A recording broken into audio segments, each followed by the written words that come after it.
Почему в Германии ваша угрюмая честность может стоить вам карьеры или хорошей квартиры, а в Украине дежурная улыбка кассира вызывает подозрение в психическом расстройстве? Сегодня мы разберем улыбку как биологическое оружие, социальный клей и инструмент выживания, от шимпанзе до немецкой бюрократии. Здесь про осознанную интеграцию и немецкую культуру. Психологическое образование, немецкие корни и 4 года жизни в Германии помогают мне объяснять не только, что происходит, но и почему. Подписывайтесь, поймем немецкий менталитет вместе. Поехали! Биология улыбки от оскала до вежливости. Улыбка не была создана для радости, она была создана, чтобы вас не убили. Давайте копнем глубже. Если вы посмотрите на шимпанзе или макак, они обнажают зубы не когда им весело. Они делают это, когда им страшно или когда они хотят показать доминантному самцу: «Я не опасен, я признаю твою силу, пожалуйста, не бей меня». Это называется гримаса страха. В процессе эволюции этот сигнал трансформировался, и у людей он превращается в способ сказать: «У меня нет камня за пазухой, я свой». Зачем это появилось? Чтобы снизить агрессию внутри группы. Собаки начали улыбаться людям только после тысячи лет одомашнивания. Они научились имитировать нашу мимику, потому что поняли, что это гарантирует еду и безопасность. То есть улыбка – это изначально инструмент манипуляции средой ради выживания. И когда вы в Германии улыбаетесь прохожему, вы на самом деле на глубоком интуитивном уровне сигнализируете безопасность, порядок, нападения нет, угрозы тоже. Биологи обнаружили, что улыбка – это единственный мимический сигнал, который человек может распознать с расстояния до 100 метров. И даже по телефону. Почему это важно? Потому что в дикой природе это позволяло нашим предкам понять намерение встречного существа еще до того, как оно подойдет на расстояние удара копьем. В современной Германии этот инстинкт работает так же. Если вы улыбаетесь прохожему издалека, вы просто выключаете в его мозгу сигнал тревога. Переходим к химии улыбки. Как взломать мозг? Можете ли вы заставить себя стать счастливым, просто сжав зубами карандаш? Наука говорит «да». Что происходит внутри, когда уголки рта ползут вниз? Мозг довольно доверчивая штука. Есть гипотеза мимической обратной связи. В 1988 году ученый Фриц Штрак провел эксперимент. Группа людей держала карандаш зубами, это имитирует улыбку, а вторая губами, это имитирует хмурость. В первой группе, та, что имитировала улыбку, те же самые мультфильмы казались намного смешнее. Когда вы улыбаетесь, даже если вам тошно, ваше тело начинает вырабатывать коктейль из эндорфинов, это природная анестезия, дофаминов, радость достижения, и серотонина, стабильность. Более того, работают зеркальные нейроны. Если вы улыбаетесь немцу, его мозг непроизвольно копирует это движение. Вы буквально заставляете его почувствовать себя лучше на физическом уровне. Тело может обмануть мозг. Если ты улыбаешься в немецком супермаркете через силу, через 5 минут твой фон настроения действительно станет лучше. Это не магия, не лицемерие, это биологический хакинг. Но дело не только в настроении. Улыбка – это бесплатная таблетка для вашего иммунитета. Когда уровень кортизола падает благодаря улыбке, ваша иммунная система буквально расправляет плечи. Исследования показывают, что позитивный настрой ускоряет выздоровление и делает нас выносливее. Если вы нашли 5 отличий от того видео, которое было до сих пор и сейчас началось, то было бы неплохо, чтобы вы посмотрели шортс. И я оставлю 2 ссылки в описании, это 2 шортса, и там будет понятно, что со мной случилось за это время. Итак, вернемся к видео. Анатомия улыбки. Есть 2 типа улыбки. Это одна из них функциональная, а другая искренняя. В 19 веке анатом Гийом Дюшен изучал мышцы лица с помощью электрического тока. Он выяснил, что за искреннюю улыбку отвечают 2 группы мышц. Большие скуловые тянут углы рта, и круговые мышцы глаз создают те самые лучики, да, лучики улыбки. Улыбка Дюшена – это когда светятся глаза. Ее почти невозможно подделать, а улыбка Панам названа в честь стюардесс 70-х. Это когда работает только рот. Глаза остаются холодными. Интересный факт из современной медицины. Исследования пациентов, сделавших ботокс в области межбровья, что мешает им хмуриться, показали, что эти люди начинают реже впадать в депрессию. Почему? Потому что связь работает в обе стороны. Не только мозг командует лицу, но и лицо сообщает мозгу, как нам себя чувствовать. Если вы физически не можете хмуриться, вашему мозгу сложнее поддержать плохое настроение. И лучший аргумент в пользу того, чтобы надеть улыбку, даже если день не задался. Но это никакая не пропаганда ботокса, ни в коем случае. И улыбающийся человек всегда кажется красивее. И это научный факт. Улыбка – это биологический маркер здоровья и уверенности. Когда вы улыбаетесь кому-то, в мозгу этого человека срабатывает установка «я ему нравлюсь». И мы подсознательно всегда симпатизируем тем, кому нравимся мы сами. И это создает мгновенный цикл взаимного доверия. Улыбка – это самый быстрый способ стать привлекательным в глазах окружающих без единого евро на косметику или одежду. В Германии улыбка часто служит социальным смазочным материалом. Это знак того, что вы заметили человека и не представляете для него угрозы. В Германии принято обмениваться короткими улыбками и зрительным контактом даже с незнакомцем на улице или в парке.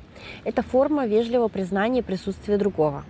В Украине улыбка чаще воспринимается как выражение искреннего расположения и личной симпатии. Существует культурная установка. Смех без причины – признак дурачины. Улыбаться незнакомцу просто так можно считаться странным или даже подозрительным. Что им от меня нужно? Улыбка – это подарок для друзей и близких, а не для всех подряд. Теперь сравним улыбку в сфере обслуживания в Германии и в Украине. В Германии улыбка – это часть профессионального этикета. Официант или кассир улыбается, потому что это стандарт качественного сервиса. Это не значит, что он хочет с вами подружиться. Это просто рабочее лицо. Но бывает и не улыбаются. Так можно, наверное, определить, где платят за качественное обслуживание, где только за функционал. В Украине исторически в сфере обслуживания ценилась серьезность как признак ответственности. Сейчас это меняется, но до сих пор многие украинцы ценят честность выше дежурной вежливости. Если у сотрудника плохой день, он может и не улыбаться. И это исторически воспринимается как искренность, а не как плохой сервис. Теперь рассмотрим вопрос гендера и улыбки. Колоссальная пропасть между нами и немцами – это сексуализация улыбки. В Украине, если женщина на улице случайно встретилась взглядом с незнакомым мужчиной и улыбнулась ему, это в 90% случаев будет считаться флиртом или зеленым светом для знакомства. А если наш мужчина широко улыбнется другому нашему мужчине на улице, это вообще может быть воспринято как вызов или издевка. В Германии улыбка в общественном пространстве абсолютно десексуализирована и гендерно-нейтральна. Почему они такие странные? Ответ в западноевропейском феминизме и культуре личных границ.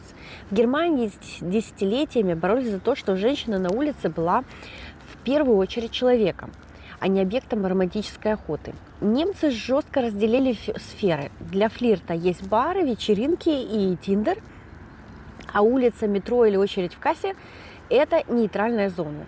В этой зоне улыбка – это просто функциональный знак вежливости двух равноправных граждан. Если немецкий мужчина улыбнулся вам в супермаркете или на светофоре, это не значит, что он просит ваш номер телефона. Если немецкая женщина улыбается вашему мужчине, она не пытается его увести. Это просто социальный радар. Я тебя вижу, мы делим это пространство, все в порядке.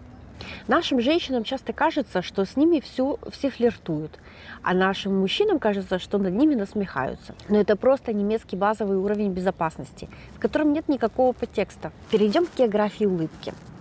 Почему в США и Германии улыбаются всем такой фальшивой улыбкой, а в Польше, Японии, Украине только избранным? Есть теория исторической миграции.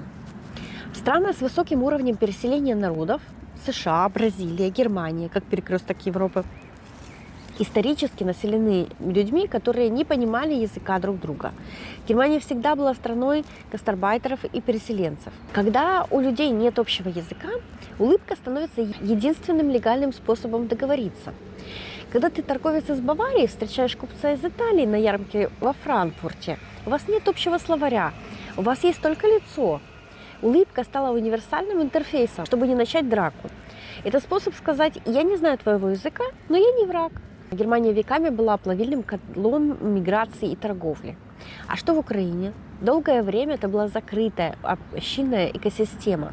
Украина долгое время жила в условиях относительно этнической однородности и отсутствия массового туризма или миграции, в сравнении с Западной Европой, конечно. В такой среде чужаков мало, а свои определяются по глубоким связям. Вам не нужно улыбаться соседу, которого вы знаете 20 лет, чтобы доказать дружелюбие. Оно и так доказано делом. Поэтому дежурная улыбка кажется лишней и даже фальшивой. Чужак – это потенциальная опасность и объект для изучения. В Германии ты всегда среди чужаков, и улыбка – это твой паспорт лояльности. В закрытых культурах, как в Японии, Украине, России, как бы все постсоветские страны примерно одинаковы в этом направлении, избыточная улыбка незнакомцу считается как или ты дурак, ты хочешь меня обмануть, или ты под кайфом. Почему мы так думаем? Это не потому, что мы злые. Вспомните, как формировалась немецкая и наша реальность. В Германии поколениями выстраивалась система, где человека защищает государство. Строгий закон и десяток страховок. Базовое состояние немца – это безопасность. Наша же история – это века выживания, смены режимов, войн, революций. У нас государство часто было не защитником, а источником проблем. В те же 90-е годы каждый и вовсе был сам за себя. В такой непредсказуемой, опасной среде доверять незнакомцу – это непозволительная роскошь, которая могла стоить кошелька, а то и жизни. Если к вам на улице подходит незнакомый человек и широко улыбается, вспомните 90-е и нулевые, скорее всего, это сектант, мошенник или продавец того, что вам даром не нужно. У нас исторически закрепилось правило: жизнь штука тяжелая, непредсказуемая. Если человек идет по улице и просто так улыбается, значит, он либо не понимает всей тяжести бытия, то есть дурак, либо у него есть скрытый корыстный мотив. Наша суровость – это наша ментальная броня. Мы не улыбаемся, чтобы показать: я контролирую ситуацию, меня не проведешь, я начеку. Но когда мы привозим эту броню в сытую, безопасную Германию, она начинает работать против нас, превращая нас в глазах местных в угрюмых и агрессивных чужаков. Давайте расширим горизонт. В мире есть страны с низкоконтекстной культурой. Это США, Германия. Там улыбка обязательна. Это социальный клей. Но есть и крайности. Например, в Таиланде существует 13 видов улыбок. Включая улыбку «я очень на тебя злюсь, но не хочу терять лицо». А в странах вроде Польши или стран Балтии, как и в Украине, улыбка незнакомцу может быть воспринята как признак глупости. Исследования психолога на Кубе показали, что в культурах с низким уровнем доверия к государству, где история была нестабильна, улыбающийся человек кажется менее умным и надежным, чем серьезный. Это объясняет наш страх выглядеть дурачком с улыбкой на лице. И теперь посмотрим, что выходит из общения, если мы не учитываем разницу культур. Как немцы могут видеть украинцев? Как холодных, суровых, даже вечно недовольных. Немец может подумать, что украинец на него злится, хотя тот просто сосредоточен или спокоен. Как украинцы могут видеть немцев? Как фальшивых и лицемерных. Из-за того, что улыбка в Украине – это знак близости, дежурная улыбка немца может быть ошибочно принята за попытку завязать дружбу. А последующая вежливая дистанция – за обман. Я тоже так попадала под непонимание, почему я серьезная, но я знала про разницу культур, и, конечно, невозможно улыбаться по заказу все время. Я просто объясняла разницу культур, но, например, дети, мне показалось, не всегда понимают, да и взрослым приходилось напоминать. Привыкнуть к разнице культур в неожиданных местах довольно сложно, не только нам, но также и немцам, особенно им. Куда ни повернись, другая культура и другие отличия, которые нужно учитывать, это при том, что немецкую культуру не так-то уж много мигрантов учитывают. Но Германия – это не только немцы. В Германии улыбка – это валюта. Если вы не улыбаетесь, вы платите налог на угрюмость. Давайте посмотрим, как это происходит. Мы в Германии. Здесь социальный капитал – это все. Когда вы приходите в Ausländerbehörde или к врачу с лицом «мне все должны» и «жизнь – боль», вы включаете режим сопротивления. Чтобы понять, почему немцы так держатся за эту вежливую улыбку, нужно посмотреть на цифры и историю. Германия очень густонаселенная страна. Представьте, более 84 миллионов человек живут на территории, которая сильно меньше Украины. Вы спросите, как так получилось? Ведь у них была война, и не одна, и где они потеряли миллионы людей. Ответ прост. После 1945 года на этой территории хлынуло около 12-14 миллионов этнических немцев, изгнанных из других стран Европы. Потом, чтобы поднять страну из руин, Германия пригласила миллионы гастарбайтеров из Турции, Италии, Греции. И в последние годы добавились волны беженцев. Германия – это невероятно густонаселенный плавильный котел, где люди совершенно разных культур живут буквально на головах друг друга. А теперь главное. В 1945-м, стоя на руинах своих городов, немцы вынесли самый страшный урок своей истории. Они увидели, к чему приводит неконтролируемая агрессия, гонор и поиск врагов. Их общество поклялось больше никогда. И теперь они панически боятся любой искры конфликта. Когда миллионы людей из разных культур, религий, взглядов живут так тесно, общество не может себе позволить роскошь выплескивать искреннее раздражение и негативные эмоции. Если бы каждый из 84 миллионов немцев начал демонстрировать свое настоящее плохое настроение, раздражение или усталость, страна бы взорвалась от агрессии за неделю. Поэтому в Германии выстроена сложнейшая система снижения социального трения. Тишина по воскресеньям, орднунг, страховки на все случаи жизни, чтобы не ругаться из-за разбитого окна. И та самая дежурная улыбка. Эта улыбка не лицемерие, это общественный пакт о ненападении. Это смазка и система охлаждения, которые не дают шестеренкам общества перегреться и заклинить. Когда вы отказываетесь улыбаться, ссылаясь на свою искренность, вы для немца выглядите как человек, который пришел на пороховой склад с зажженной спичкой. Вы ломаете их выстраданную систему безопасности. Но давайте будем честными. Современная Германия – это не только этнические немцы.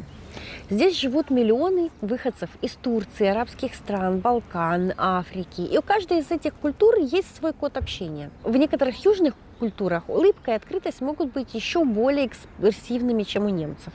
У других, наоборот, дистанция между мужчиной и женщиной может быть еще строже. И вот представьте этот хаос, если бы каждый в этой толпе на вокзале во Франкфурте или в метро Берлине вел себя так, как привык дома. Социальное столкновение было бы неизбежно. Поэтому немецкая вежливая улыбка стала здесь своего рода английским языком мимики. Это нейтральная территория. Когда турок улыбается вам на кассе, а арабский врач вежливо кивает вам в коридоре, они используют этот общепринятый в Германии код безопасности. Это позволяет людям с диаметрально разными ценностями сосуществовать на одном квадратном метре, не вступая в конфликты. Важный момент про гендер в мультикультурной среде. Именно в таком миксе культур десексуализация улыбки, о которой мы говорили, становится критически важной. Для женщины в Германии улыбка – это способ вежливо обозначить границы, не провоцируя лишнего внимания.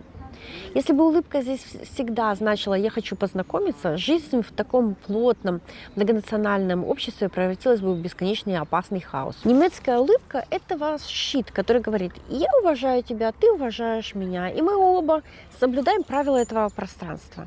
Давайте на минуту заглянем за кулисы других культур, которых в Германии очень много. В турецкой и арабской культуре открытая улыбка – это знак гостеприимства и сердечности. Но там очень важна иерархия и гендер. Если вы, женщины, слишком широко улыбаетесь незнакомому мужчине из этих общин, он может считать это не как вежливость, а как личный интерес. В азиатских культурах, например, вьетнамской, улыбка – это часто способ скрыть смущение и даже извиниться за ошибку. Если вьетнамец улыбается, когда вы на него сердитесь, он не смеется над вами, он пытается сохранить лицо и разрядить обстановку. Почему это важно знать? Потому что немецкая дежурная улыбка – это как раз тот самый безопасный средний арифметический код.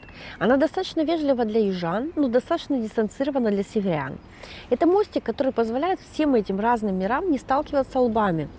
И вот здесь кроется ловушка для нас.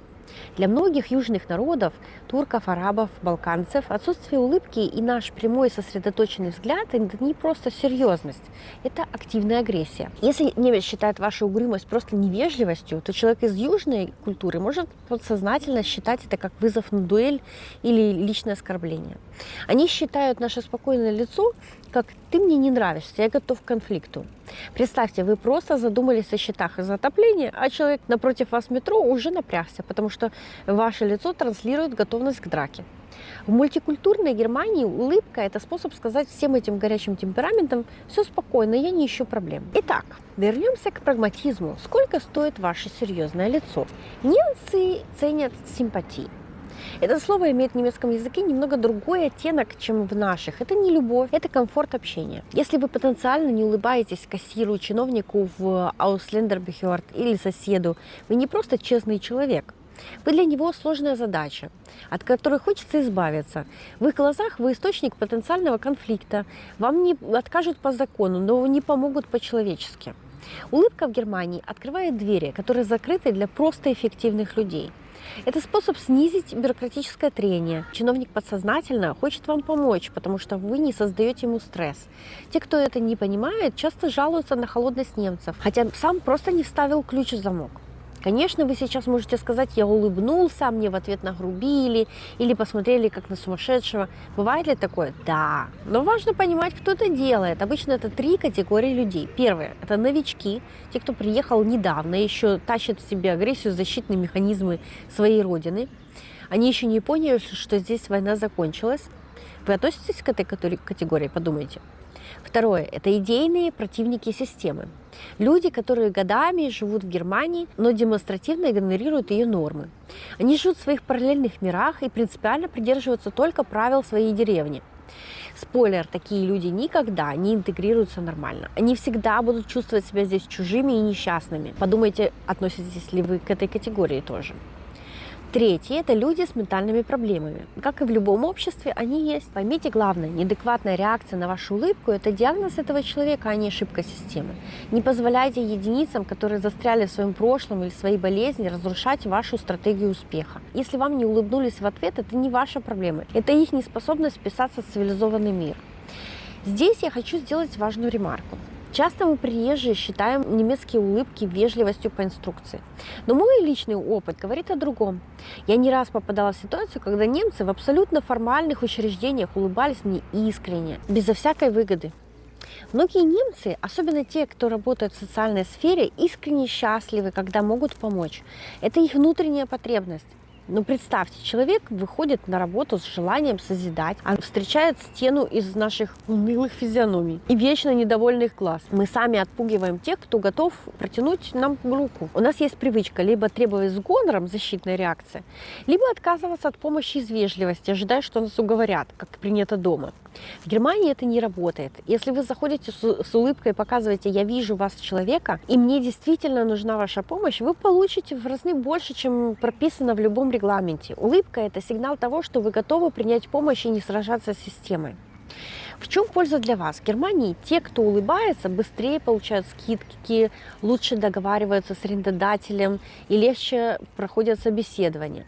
Это не лицемерие, это эффективная коммуникация. Принципиальный отказ от дежурной улыбки – это как отказ пользоваться дезодорантом. Зато это мой естественный запах. Естественно, но окружающим с ним неприятно. Как использовать улыбку как ключ в стране, не теряя себя? Улыбаться, когда не весело, это не предательство себя, это забота о своем пространстве. В Германии много иностранцев, и все они принесли свои боли и страхи.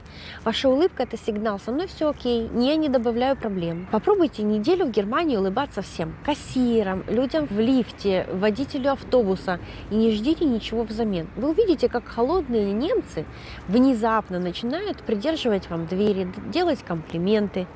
Украинская серьезность – это глубина и искренность, это прекрасно, но всему место и время. Когда вы в Германии, придерживайтесь здесь их норм общения и вежливости, если хотите интегрироваться. Не приезжайте в гости со своим самоваром, это просто экономит ваши нервы и время. В конечном итоге привычка улыбаться – это про веру в себя. Если вы транслируете миру позитив, мир начинает отражать его вам обратно. Это база успеха в любой стране, но в Германии особенно. Вы становитесь тем человеком, с которым хочется работать, дружить и пить кофе.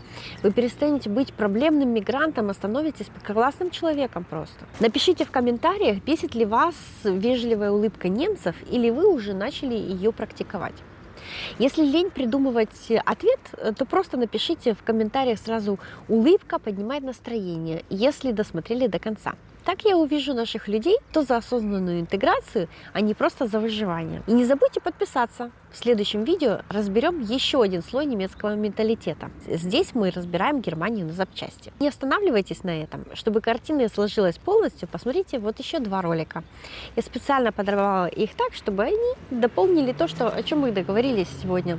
Подсказки уже на экране. Улыбайтесь чаще, это пугает врагов и радует друзей. А главное, это просто полезно для здоровья и интеграции.